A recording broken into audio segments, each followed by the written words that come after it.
Tsavo Reserve, late afternoon. A lion lies on its side near the edge of the dry clearing, its ribs sharp beneath stretched skin. Dust has settled across its mane, giving the impression of long stillness. Samuel, a ranger with 15 years in the reserve, halts a few paces away. From where he stands, the animal looks lifeless. No movement stirs the chest, no twitch of ear or flick of tail. For a moment, the emptiness of the scene presses down on him, the kind of silence that feels like the end of something that once carried strength. He waits, scanning the ground for tracks, scanning the air for the metallic smell of death. Flies hover in lazy spirals, dipping toward the lion's flank. The carcass of an antelope lies not far away, its legs stiff, as if the lion's last effort had been to hunt and then collapse beside it. Samuel steps closer, his boots sinking softly into the sand. In his experience, lions rarely die in open spaces. They vanish into thickets, beneath thorn trees, away from the gaze of scavengers and men. To find one here, sprawled in plain sight, is unsettling. His breath slows as he kneels slightly, keeping distance but leaning enough to see the face. The lion's eyes are half shut, lids crusted, lashes caked with grit. The mouth hangs slack, flies creeping toward the corners. The body is lean, too lean for a mature male, the spine ridged like dry stone ridges. Samuel lowers his hand carefully toward his radio but does not yet call it in. He wants certainty. He has seen lions rise even after lying so still they seemed gone. But now there is nothing. No stir, no sound. He shifts his weight and watches the mane ripple faintly in the breeze. Beyond the clearing, a group of starlings bursts from a bush, startled by something unseen. The air grows heavy again. The lion remains still. Samuel feels the weight of the decision. If the animal is dead, scavengers will strip the body within a day. If it lives, hidden beneath that stillness, every minute wasted is a step toward its end. Not yet, he murmurs almost to himself, though the words fall into the dry air. A bead of sweat slides down his cheek as he crouches lower, studying the chest. He counts slowly, eyes fixed. One breath should rise if life lingers, but the ribs stay flat. He studies the paws, large pads coated with dust, claws dull from wear. Each detail feels like a closing chapter of a story that once roared across the savannah. He leans back, steadying his stance, but he does not turn away. He knows the risk of assumption. A lion is never safe, not even one that looks gone. At any second it could rise with teeth and fury. But more than fear, it is respect that keeps him still, the knowledge that even at the edge of life, the animal carries dignity. Samuel glances across the horizon where the grass bends under a low wind. Silence stretches, a silence he cannot yet break with a call for removal or report. He crouches fully now, resting one hand on the ground, eyes narrowing, searching once more for that faintest proof. The weight of decision sits heavy in his chest. If the lion is alive, it needs water, help, and protection from the night. If it is dead, it deserves to be left in peace. The sun lowers fraction by fraction, the shadows stretching long. The savannah holds its breath. The stillness does not answer. But Samuel remains, waiting, caught in the fragile space between death and the possibility of one more breath. Samuel shifted his weight, preparing to rise, when the faintest motion caught his eye. The lion's ribs lifted shallowly, then fell again. He froze. A breath, weak, almost invisible, had broken the silence. His heart steadied into stillness as he leaned forward. Another rise, barely enough to stir the dust that clung to the mane. The animal was not gone. It lived, though life clung by a thread. The eyes opened slowly, the lids heavy as stone. Clouded amber stared through him, unfocused, dulled by exhaustion. Samuel did not move closer. He lowered himself back to the ground, keeping still as the lion's gaze fluttered and closed again. The breath rattled low in its throat. It was no illusion. Death had not yet taken hold. But this was worse in its own way. The animal was caught between collapse and survival, and if left alone in this clearing, the night would claim it. He raised his hand toward the radio at his shoulder, but paused. Every decision now carried weight. If he stepped away to call for others, scavengers might move in. If he stayed, he could do little more than keep the quiet company of a dying lion. The stakes were plain. Without help, the animal would not rise again. Without strength, even breathing was a battle. The lion's flanks shuddered, ribs stretching against skin that looked too thin to hold muscle. Its paw twitched faintly, claws pressing the dust, then falling limp. The tail flicked once. Each movement seemed to cost it dearly, as if the body wanted to rise but could not summon the will. Samuel knew these signs. Starvation, injury, exhaustion, any one of them could end a lion. Combined, they left little chance. "Easy now," he whispered, the words low and steady, not for comfort, but for calm. Even sound mattered here. Flies returned to circle the wound along the lion's side, dark specks gathering at the raw edge. Samuel shifted to block them, swatting gently. The lion's eyes opened again at the motion, not wide, not alarmed, but aware. The lids held steady for a moment longer this time. The gaze fixed briefly on Samuel's outline, then closed once more. No growl followed, no threat, only the rhythm of shallow breathing. He studied the ground. Prints trailed from the direction of the riverbed, sharp and deep at first, then staggered and uneven.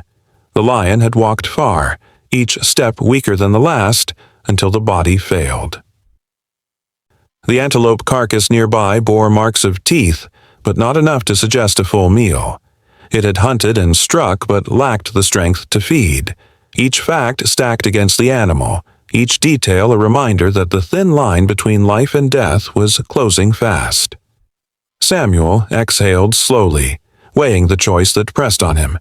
If he did nothing, the lion would die where it lay. If he intervened, the work would be delicate, dangerous, and uncertain. A weak lion was still a lion. At the wrong touch, the wrong sound, it could lash out with what little force remained. But risk or not, leaving was not an option. He glanced again at the shallow rise of the chest, the soundless plea carried in every breath. Another flick of the tail came, faint but deliberate. The paw shifted, claw tips scraping the soil. The body tried to rise again but collapsed back into the dust. Samuel felt the weight of it. If the animal wasted more energy, it would have none left to cling to. If he didn't act soon, he would be watching the final breaths, not the fight for survival. The stakes were as clear as the horizon. If left here, the lion would not see nightfall. The ranger pressed his radio, voice low as he called for support. He kept his eyes fixed on the lion, grounding himself in its slow, fragile rhythm. He knew the hours ahead would decide everything.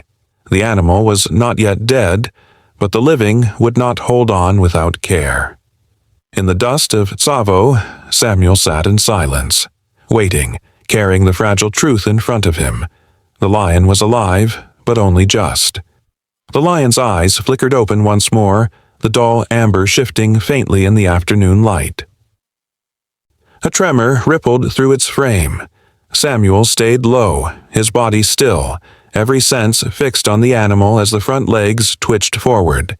With a slow heave, the lion pressed its paws against the soil, claws scraping as though the ground itself resisted. The body lifted part way, ribs straining against the skin, but the weight was too much. Within seconds, it collapsed back into the dust, chest heaving in a shallow, broken rhythm. The sound was faint, a low rattle caught in its throat. Each attempt to draw breath seemed harder than the last, as though air itself had turned to stone. Samuel's gaze dropped to the wound along the flank. Flies clustered thick at the edges, their wings catching light as they hovered. The skin around it was darkened and raw, showing the mark of days without proper rest or healing. Infection would spread quickly here. In this heat, without strength to fight it, death was near. The lion shifted again, one paw dragging across the dirt before slipping. Its muscles trembled violently, like a bow pulled too far. For a brief second it held itself upright on its front limbs, mane sagging forward, then buckled once more. The fall stirred a puff of dust that clung to its whiskers and lashes. The body stilled, except for the faint rise and fall of ribs.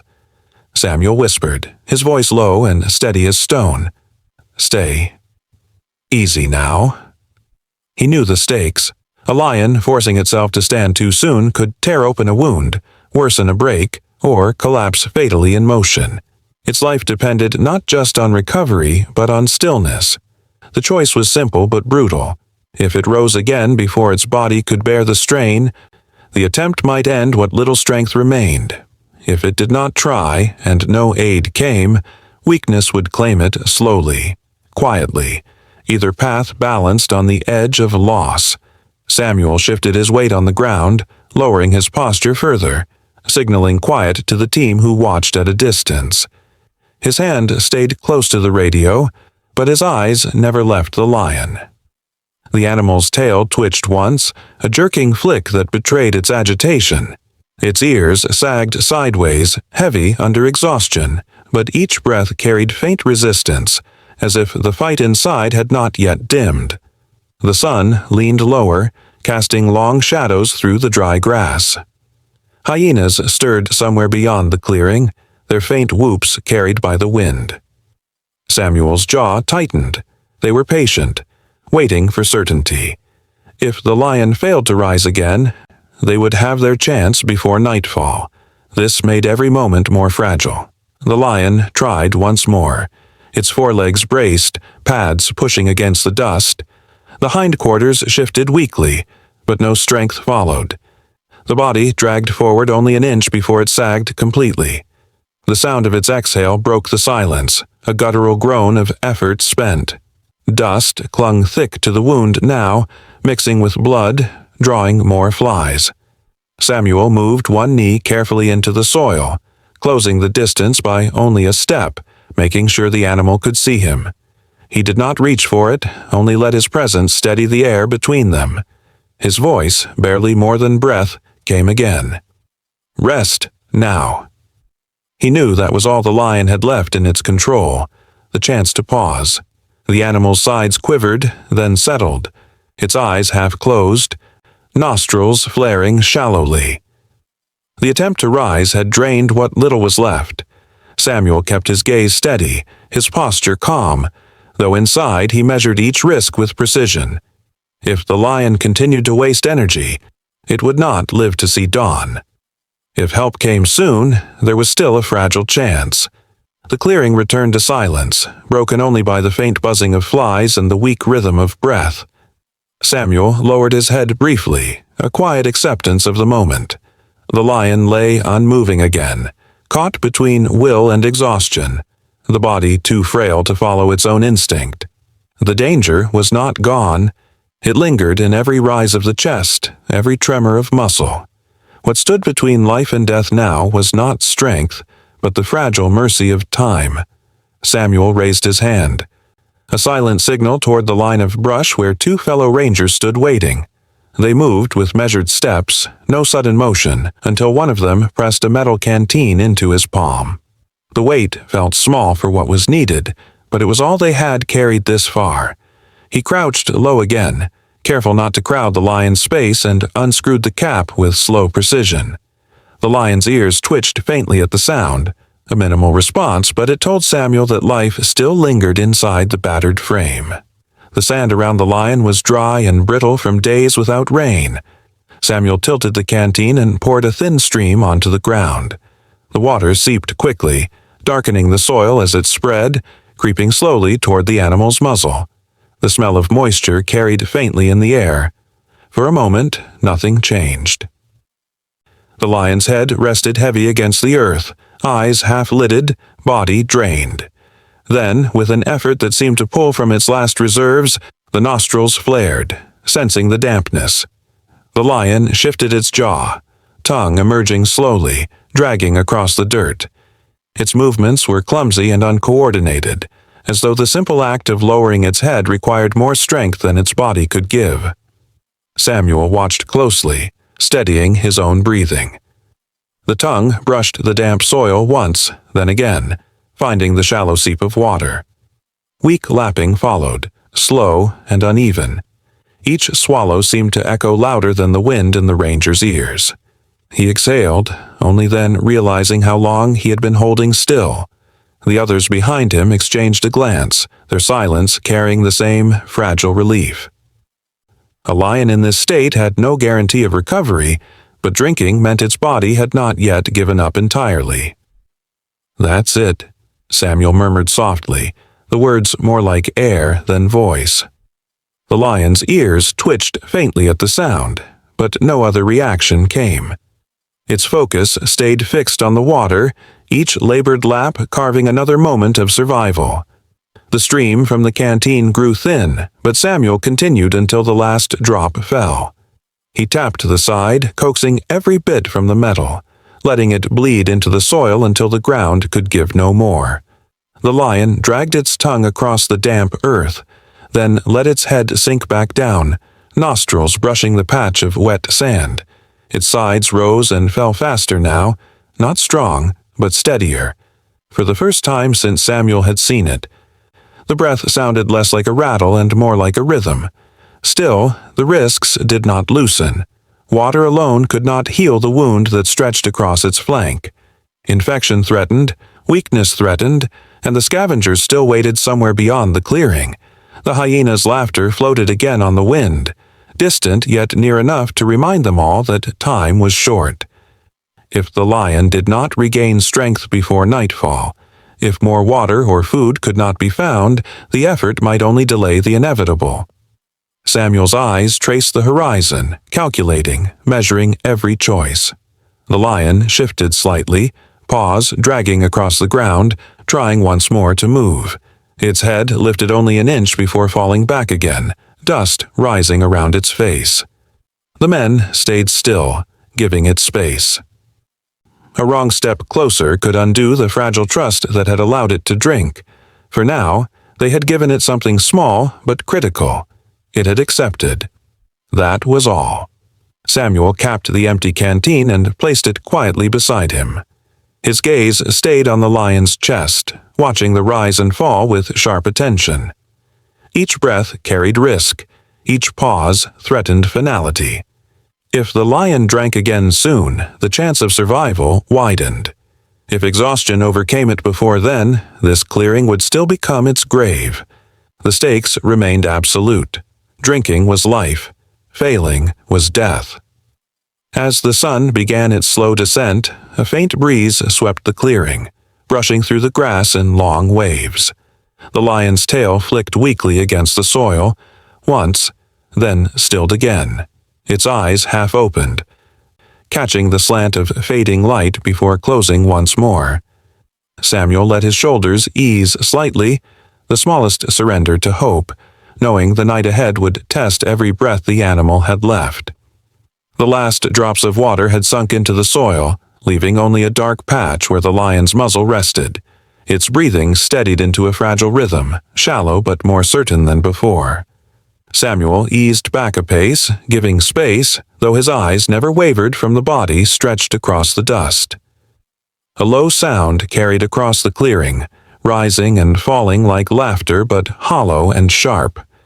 Hyenas. They lingered in the tall grass, their shapes half hidden, circling just out of reach. Samuel signaled quietly with his hand. The other rangers moved into position, spreading along the perimeter, each step measured and deliberate. They carried no aggression in their stance, only vigilance. Together they shaped a living boundary between predator and prey, though they knew how thin that line was. Hyenas could wait for hours, their patience as relentless as hunger.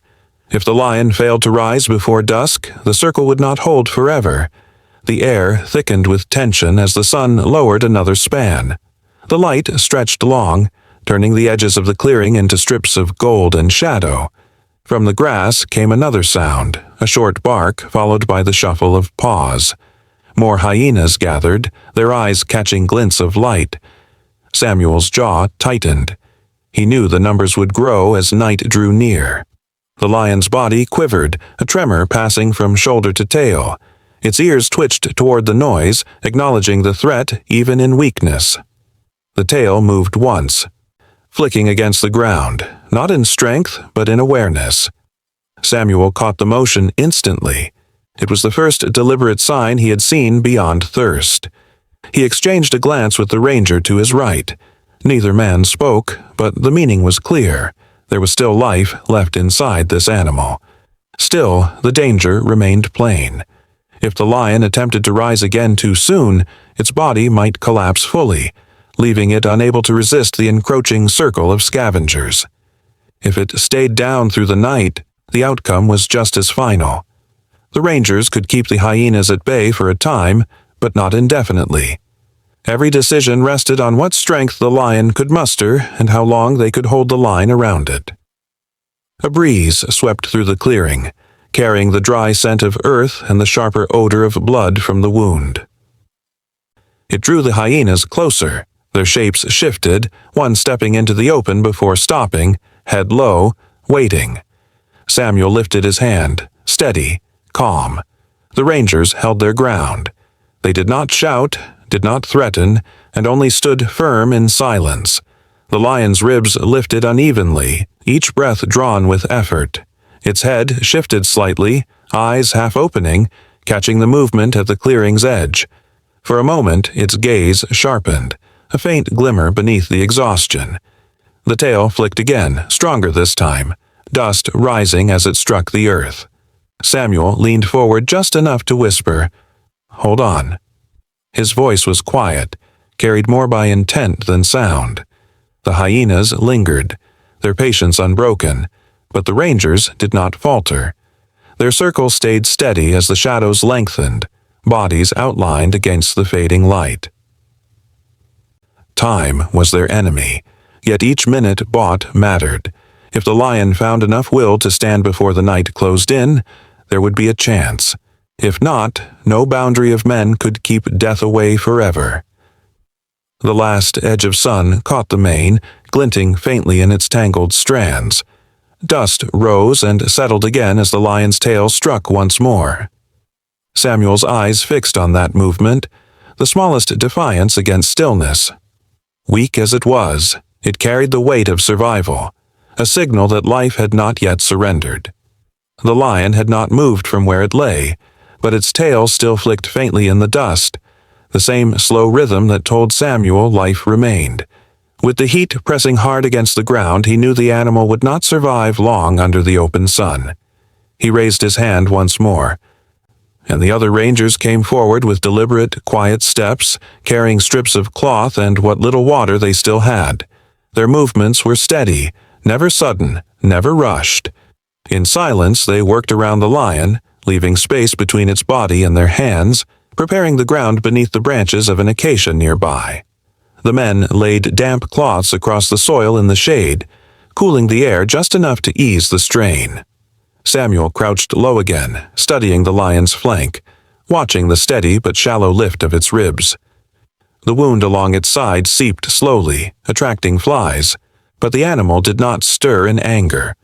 Its head turned slightly, eyes half opening to follow their steps, amber dulled by exhaustion. There was no growl, no bared teeth, only silence. The rangers moved carefully at its side, shifting branches and clearing a path across the soil.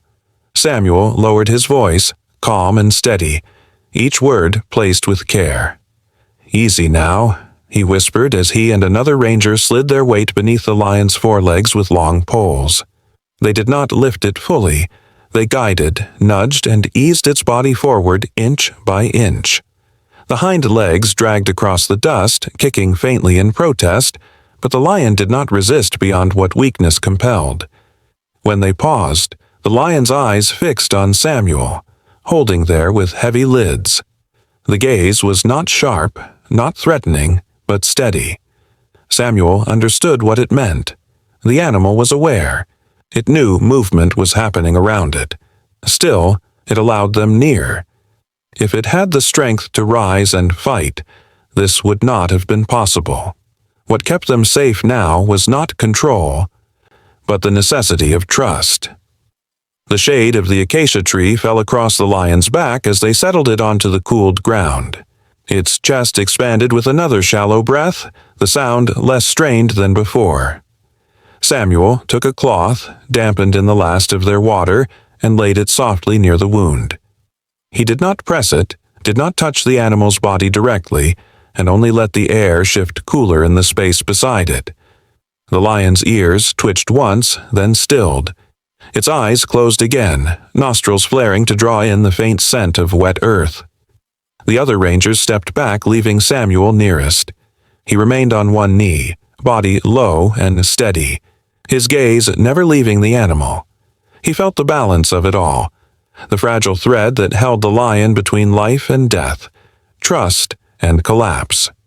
If they pushed too hard, the animal might exhaust itself resisting. If they did too little, weakness and infection would win. Every action was weighed against what was at risk. The silence stretched.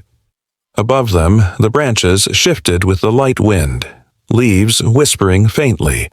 The lion's tail flicked once more, brushing against the soil, then lay still. Samuel lowered his head slightly, acknowledging the unspoken exchange. There was no roar, no sign of dominance left, only a quiet surrender. It was not given freely, but it was real. Trust had formed, not by choice, but because both sides had no other path forward. The lion breathed on, its body rising and falling in fragile rhythm beneath the shelter of the tree. For the first time in hours, its stillness looked less like defeat and more like rest. The hours of night had passed with a slow wait, broken only by the shifting of wind in the trees and the steady watch of the rangers. When the sun returned, pale and cool at first, the lion's chest still rose. Each breath was shallow but present, a fragile persistence that carried through the long silence. Samuel crouched nearby, eyes heavy but alert, studying every tremor of the lion's flanks. He knew the balance was still uncertain. A single failed attempt could end what little strength remained. By mid-morning, the lion stirred. His head lifted a fraction, mane tangled with dust and dried blood. The movement was hesitant and strained, as though the weight of his own body resisted him. The forepaws shifted against the soil, claws scraping shallow furrows into the dirt. Samuel leaned forward instinctively but did not move closer. The stakes had not changed. If the lion forced too much, too soon, his body would collapse. If he found control, there was still hope.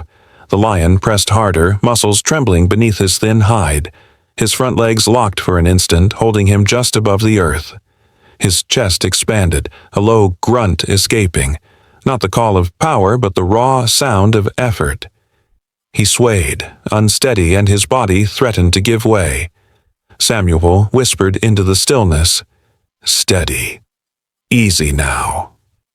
The voice carried no command, only calm acknowledgement of the moment. For a breathless pause, the lion froze in his awkward stance, every limb shaking beneath him.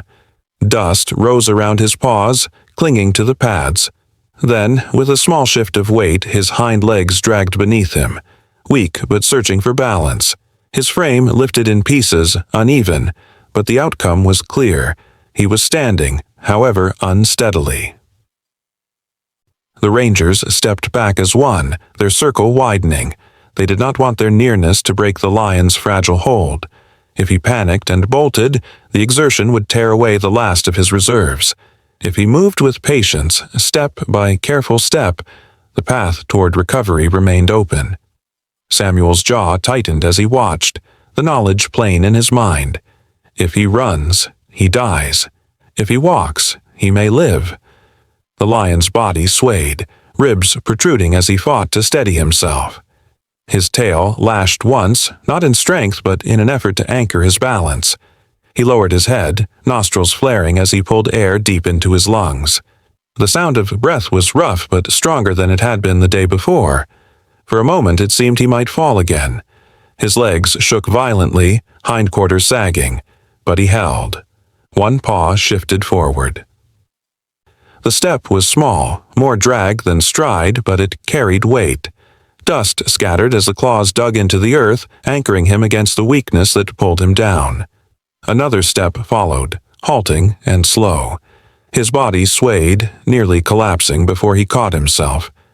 Samuel let out a breath he hadn't realized he held, though his voice remained calm and even. "That's it." The lion stood now with all four paws beneath him, body trembling but upright.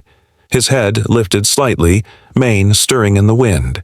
He did not roar, did not call, only breathed. The silence of the moment felt heavier than any sound. Every ranger understood the risk remained. His strength was not restored. Predators still lingered at the edge of the grass, waiting. The wound at his flank was not healed, only stilled by rest. Yet the fact was undeniable. He had risen. The lion swayed again, but this time he caught himself more quickly. His gaze, clouded though it was, scanned the clearing, fixing for a moment on the tall grass beyond. Samuel remained kneeling in the dust, eyes steady, body calm. They had given him the chance. Whether he could carry it further was no longer theirs to decide. The wind shifted, brushing across the clearing, carrying with it the faint rustle of grass in waves.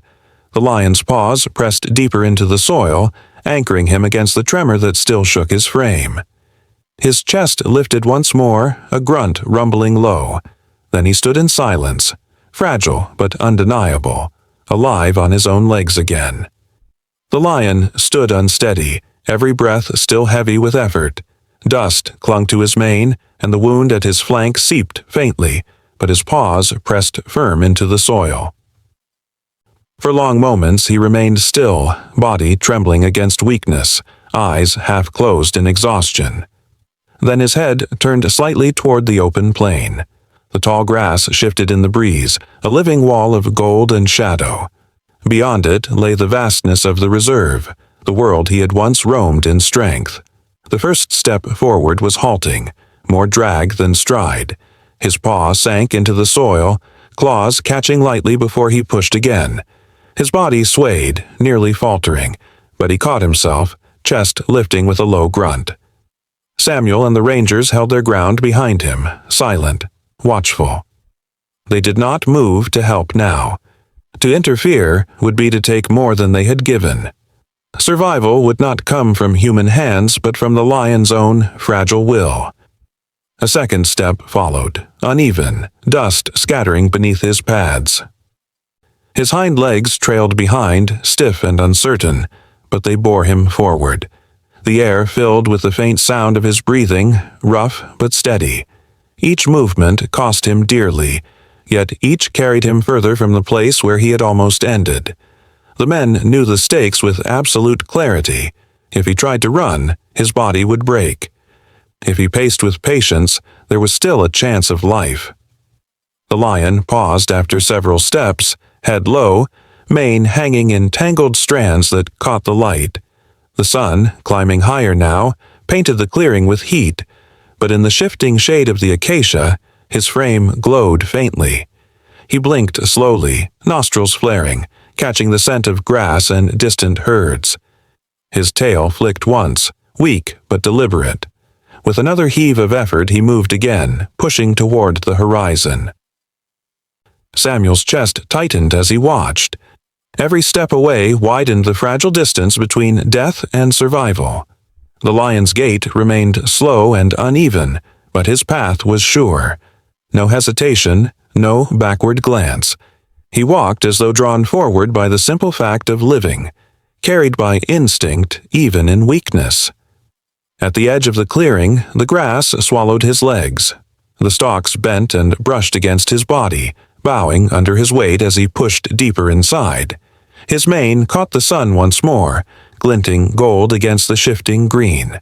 For a moment, the shape of him remained visible, a shadow marked by resilience. Then, with a final ripple of movement, he was gone, hidden in the wild that had nearly taken him. The silence that followed was heavy, but not empty. Samuel kept his gaze fixed on the place where the grass still swayed, listening for the last rustle of steps.